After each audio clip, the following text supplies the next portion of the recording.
ప్రస్తుతం సికింద్రాబాద్లో కేంద్ర మంత్రి కిషన్ రెడ్డి మాట్లాడుతున్నారు. లైవ్ చూద్దాం. ఇది మన సికింద్రాబాదు ప్రజలకు అందుబాటులో వచ్చే 25వ సంవత్సరము ఎండింగ్ లోపల మనకు అందుబాటులో రాగుంది. అదేవిధంగా ఇదే కాకుండా తెలంగాణలో ఉన్నటువంటి మరొక 40 రైల్వే స్టేషన్లు కూడా చిన్న చిన్న రైల్వే స్టేషన్స్ కూడా స్థానికంగా ఉన్నటువంటి సాంస్కృతిక మరి ఉన్నటువంటి పద్ధతులతో ఆ యొక్క రైల్వే స్టేషన్లను కూడా నరేంద్ర మోడీ గారి ప్రభుత్వము 40 రైల్వే స్టేషన్లు కూడా పునర్నిర్మాణం చేస్తూ ఉన్నామని, పనులు కూడా ప్రారంభమని చెప్పి కూడా ఈ సందర్భంగా మనవి చేస్తూ ఉన్నాను. అంతేకాకుండా ఈరోజు దేశవ్యాప్తంగా వందే భారత్ ట్రైన్లు ఆధునికమైనటువంటి ట్రైన్లను చూసుకున్నట్లయితే వందే భారత్ ట్రైన్లు ఢిల్లీ తర్వాత అత్యధికమైనటువంటి వందే భారత్ ట్రైన్లు నడిచేటువంటి రైల్వే స్టేషన్ నగరం ఏదంటే మన సికింద్రాబాద్ రైల్వే స్టేషను హైదరాబాద్ నగరం అని మనవి చేస్తున్నాను. ఢిల్లీ తర్వాత అత్యధికమైనటువంటి వందే భారత్ ట్రైన్లు మన హైదరాబాద్ నుంచి జరుగుతూ ఉన్నాయి.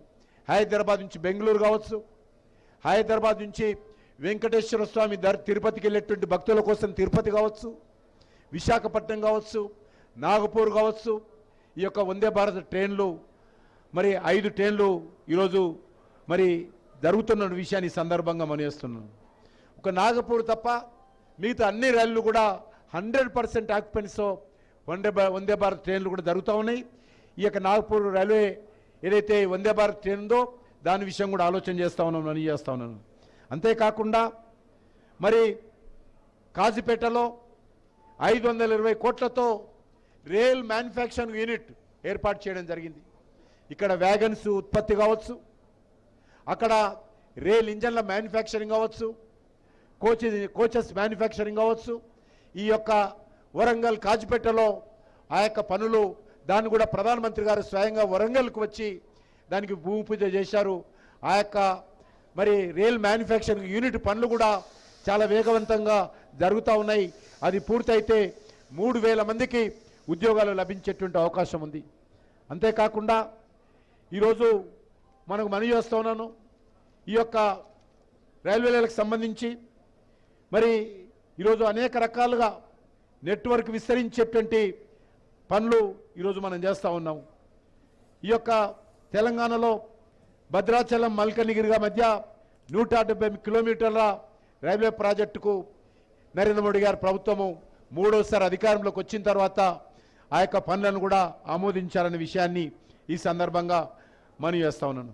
అంతేకాకుండా ఈరోజు జైరాబాద్లో కూడా మరి ఇండస్ట్రియల్ సిటీ ఏదైతే వస్తుందో అక్కడి కూడా రానున్న రోజుల్లో మరి రైల్వే నెట్వర్క్ మరింత పెంచేటువంటి ప్రయత్నం చేస్తాం.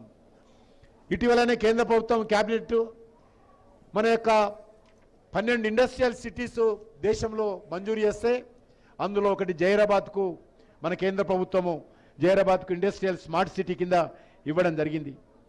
అక్కడ ఆ ప్రాజెక్టు పూర్తయితే 1,74,000 మందికి ఆ యొక్క ఇండస్ట్రియల్ స్మార్ట్ సిటీలో ఉద్యోగాలు లభించేటువంటి అవకాశం ఉందన్న విషయాన్ని ఈ సందర్భంగా మనవి చేస్తున్నాను.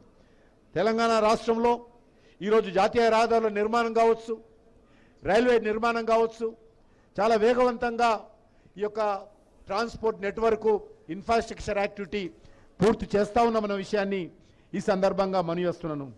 ఈ యొక్క ట్రైన్ వచ్చినట్లయితే చాలా రకాలుగా ఇక్కడ మరి ఏసీ కోచ్లు కానీ, ట్రైన్లో జనరల్ కోచ్లు కానీ అత్యంత ఆధునికమైనటువంటి పద్ధతుల్లో ఈ యొక్క గోవాకి వెళ్ళేటువంటి ట్రైను అందుబాటులో రాబోతుంది.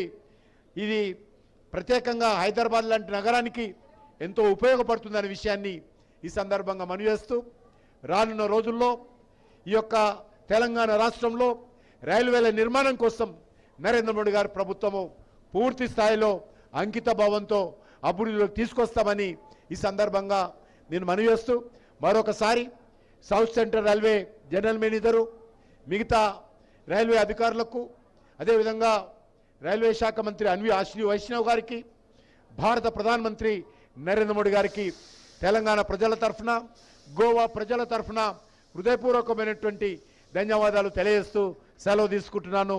భారత్ మాతాకి జై.